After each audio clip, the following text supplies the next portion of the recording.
बिस्मिल्लाहिर्रहमानिर्रहीम। वैलिल लिकुल्लि हुमज़तिल लुमज़ा अल्लज़ी जमअ मालहु वअद्ददा यहसबु अन्ना मालहु अख़लदा कल्ला लयुबज़न्ना फ़िल हुतमा वमा अदराका मल हुतमा नारुल्लाहिल मौक़दा अल्लती तत्तलिउ अलल अफ़ीदा इन्नहा अलैहिम मुहसदा फ़ी अमदिन मुमद्ददा।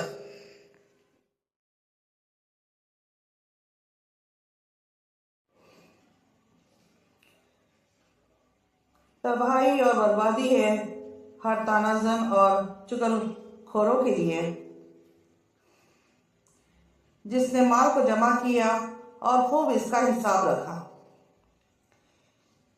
उसका ख्याल था कि ये माल इसे हमेशा बाकी रखेगा, हरगिज़ नहीं, इसे यकीनन हुतमा में डाल दिया जाएगा।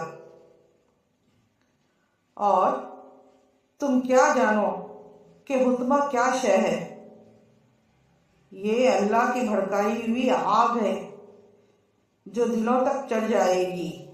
जो दिलों तक चढ़ जाएगी वो आग इनके ऊपर घेर दी जाएगी लंबे लंबे सतूनों के साथ।